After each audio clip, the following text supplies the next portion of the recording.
دوستوں ہمیں یہ کہانی ایک ڈاکٹر نے بھیجی ہے اور ان کا کہنا ہے کہ میں اس کیس کی تہ تک پہنچنے کے بعد آپ کو یہ کہانی بھیج رہی ہوں۔ امید ہے کہ آپ سب لوگ اس بارے میں آگاہ کریں گے تاکہ لوگوں کے دماغ کے اوپر لگے ہوئے تالے کھل جائیں اور ان کو پتہ چلے کہ اس دنیا میں بھی جہالت کے نام پر کیا کچھ نہیں ہو رہا۔ آئیں یہ کہانی ان کی زبانی سنتے ہیں۔ ان کا کہنا ہے کہ میں نے اپنی زندگی میں ایسا کیس پہلے کبھی نہیں دیکھا تھا۔ جب اس عورت کو میرے پاس لے کر آئے تو وہ اپنے پیروں پر چل کے نہیں آ رہی تھی، بلکہ اس کو چارپائی پر ڈال کے لایا گیا تھا اور 4 لوگوں نے اسے کسی جنازے کی صورت میں اٹھا رکھا تھا، لیکن وہ ابھی تک زندہ تھی۔ پر جب میں نے اس کی حالت دیکھی تو میں بھی یہی دعا کرنے لگی کہ اس سے اچھا تو یہ زندہ نہ ہوتی تو بہتر تھا، کیونکہ اس کے ساتھ بہت بڑا ظلم ہو چکا تھا۔ یہاں پر ظلم سے آپ کوئی اور مطلب نہ لیجیے گا، کیونکہ کچھ انجام موت سے بھی برے ہوتے ہیں۔ یہ کہانی بھی ایسی ہی دکھی عورت کی زندگی کی ہے جس کا نام صفیہ تھا اور وہ گاؤں میں رہتی تھی۔ گاؤں میں رہنا کوئی اتنی بری بات نہیں، لیکن مجھے ایسا لگتا تھا کہ یہ سب کچھ گاؤں میں رہنے کی وجہ سے ہی ہوا تھا۔ خیر، جب اسے میرے پاس لے کر آئے تو اس میں زندگی باقی تھی۔ اس کا شوہر بھی گاؤں کا رہنے والا تھا، لیکن اتنا زیادہ خوبصورت آدمی میں نے اپنی زندگی میں نہیں دیکھا تھا۔ اپنی بیوی کے لیے پریشان بھی بہت زیادہ تھا اور صفیہ کو دیکھا جائے تو بالکل بھی خوبصورت نہیں تھی۔ اس کا چہرہ بالکل ہی مرجھایا ہوا، گال اندر کی طرف پچکے ہوئے، رنگ کالا سیاہ ہو چکا تھا، ہڈیوں کا ڈھانچہ بن چکی تھی۔ اس آدمی کے ساتھ کھڑی ہوئی تو بالکل بھی اچھی نہیں لگ رہی تھی، لیکن پھر بھی وہ اس کے لیے بہت زیادہ پریشان تھا۔ جیسے ہی میں نے اسے چیک کیا، میری چیخیں پورے اسپتال میں گونجنے لگی۔ سب لوگ حیران رہ گئے کہ ڈاکٹر کو کیا ہو گیا۔ میرا نام ڈاکٹر ریحانہ ہے اور میں پورے ہسپتال میں سب سے چپ چاپ اور خاموش رہنے والی ڈاکٹر تھی، یعنی کسی سے زیادہ بات نہیں کرتی تھی، کسی نے میری اونچی آواز تک نہیں سنی تھی۔ اور اب جب میری چیخیں سب تک پہنچ گئی تو وہ بھی حیران رہ گئی، لیکن پھر میں نے اپنے آپ کو سنبھالا، کیونکہ مجھے صفیہ کی مدد کرنی تھی۔ میں اس کو یہاں سے جانے نہیں دے سکتی تھی۔ اگر میں اپنی صحت طبیعت لے کر بیٹھ جاتی تو اس کی مدد کون کرتا، اور اسے سوچ مدد کی ضرورت تھی۔ جیسے ہی میں نے اس کا آپریشن کیا، میں مزید حیران رہ گئی۔ یہ کیس میرے پاس اس دن آیا تھا جب اسپتال میں میرے سوائے اور کوئی بھی ڈیوٹی پر نہیں تھا۔ میں گئی نہیں کہ ڈاکٹر تھی، MBBS سرجن بھی تھی، یعنی کہ میں سرجری پرفارم کر سکتی تھی، لیکن جس حالت میں صفیہ کو لایا گیا تھا، اگر مجھے کہا جاتا کہ آپ اکیلے سرجری نہیں کریں، میں تب بھی نہیں رکتی، کیونکہ حالت بہت ہی زیادہ نازک تھی۔ یہ الگ بات ہے کہ میری مدد کے لیے ڈاکٹر وہاں پر پہنچ گئے تھے، کیونکہ جو اس کے ساتھ معاملہ تھا وہ ایک ڈاکٹر کے بس کی بات نہیں تھی۔ ہم نے پوچھا کہ کیا ہوا ہے۔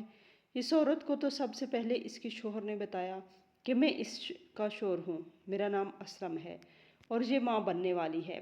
میں نے جب اس کو دیکھا تو میں حیران رہ گئی کہ کہیں سے بھی وہ مجھے حاملہ عورت نہیں لگ رہی تھی، کیونکہ اس کا وزن بہت زیادہ کم تھا، لیکن تھوڑا غور کرنے پر پتہ چلا کہ ہاں تھی تو حاملہ ہی۔ اور ویسے بھی حاملہ اور عورت کے وزن سے آپ اتنے سارے اندازے نہیں لگا سکتے۔ کچھ عورتیں بہت زیادہ کمزور ہوتی ہیں لیکن ان کے بچے صحت مند ہوتے ہیں۔ کچھ عورتیں پھول کے کپا ہو جاتی ہیں لیکن بچے بالکل ہی کمزور پیدا ہوتے ہیں۔ اس نے کہا کہ یہ حاملہ ہے، لیکن یہ مسئلہ نہیں ہے، ابھی تو اس کے 9 مہینے پورے ہونے میں تھوڑا وقت ہے۔ ہم نے کہا پھر کیا مسئلہ ہے؟ تو اس نے ایک عجیب سی بات بتائی اور ہم حیران رہ گئے۔ ہم نے اسے کہا کہ ایسا نہیں ہو سکتا، آپ کو غلط فہمی ہوئی ہے، پر اس نے کہا کہ میں نے اپنی آنکھوں سے دیکھا ہے۔ اس کے شوہر نے کہا کہ اس عورت کی ناف سے کالی چیونٹیاں نکل رہی ہیں۔ ان دونوں کے ساتھ اس عورت کی ساس اور اسلم کی ماں بھی آئی ہوئی تھی۔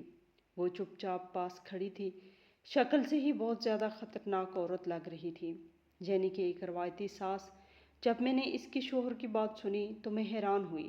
میں نے کہا کہ آپ کو کوئی غلط فہمی ہوئی ہوگی، ویسے ہی چیونٹیاں آ گئی ہوں گی، کبھی کبھی انسان کے اوپر بھی چیونٹیاں چڑھ جاتی ہیں۔ تو اس نے کہا کہ نہیں، میری ماں نے بھی یہ منظر دیکھا ہے۔ عجیب بات تھی، ایسے موقع پر ساسیں تو بالکل بھی چپ نہیں رہتی۔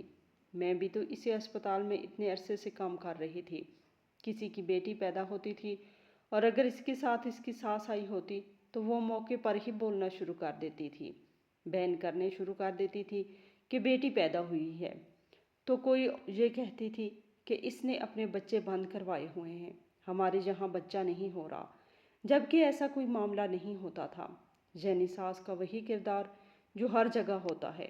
اسپتال میں بھی ہم نے دیکھا تھا کہ ساس ہی ہمیشہ بہو کے اوپر الزام لگاتی ہے اور اسے طعنے دیتی ہوئی نظر آتی ہے، لیکن یہ ساس بالکل چپ کر کے کھڑی تھی، جبکہ شکل سے ہی سب سے زیادہ خطرناک وہی لگ رہی تھی۔